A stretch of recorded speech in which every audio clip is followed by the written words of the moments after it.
রাবিয়া বসরি এমন আল্লাহর ওলি ছিলেন যে তাকে বুসরা শহরের বড় বড় বিজ্ঞ বিজ্ঞ আলেম ফকিগণ তাকে বিবাহের প্রস্তাব দিলেন।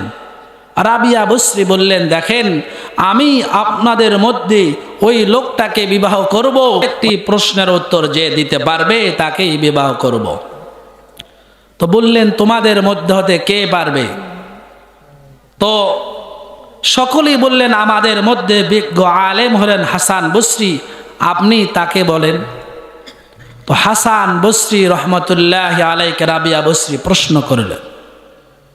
রাবিয়া বসরি আল্লাহর ওলি হাসান বসরি রহমতুল্লাহ আলাইকে ডাক দিয়ে বলেন, নগো আল্লাহর ওলি হাসান, আমি আপনার কাছে প্রশ্ন করতে চাই, বলেন আমি রাবিয়া যখন দুনিয়া ছেড়ে চলে যাব, মালাকুল মাউত যখন আমার জান কবজ করবেন, বলেন ওই সময় আমি কি ঈমানের সহিত মৃত্যুবরণ করব না বেঈমান হয়ে মারা যাব?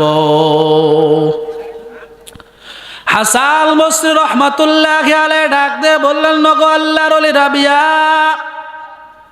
এমন একটা প্রশ্ন করেছেন আপনি, আপনার মরণের সময় আপনি ঈমানের সহিত মৃত্যুবরণ করবেন না বেঈমান হয়ে মারা যাবেন, এই প্রশ্নের উত্তর আমার আল্লাহ ছাড়া পৃথিবীর কেউ জানে না।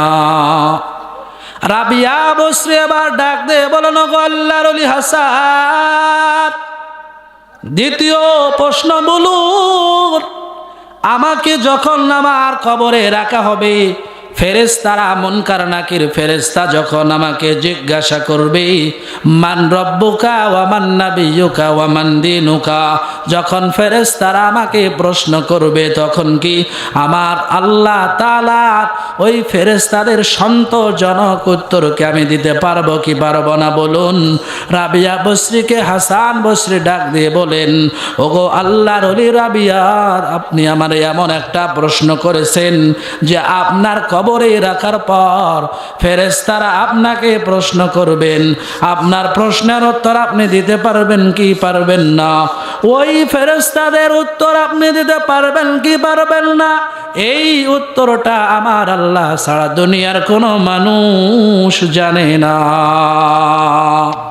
এবার রাবিয়া বসরি ডাক দিয়ে বলেন, গো আল্লাহর ওলি হাসান, আমার তৃতীয় প্রশ্ন বলুন, হাসরের ময়দানে আমার আল্লাহ ওই সময় হিসাব নিবেন, এক দলকে আল্লাহ হিসাব নিয়ে একদল মানুষের আমলনামা ডান হাতে দিবেন আর আরেক দলের আমলনামা আল্লাহ তাআলা বাম হাতে দিবেন।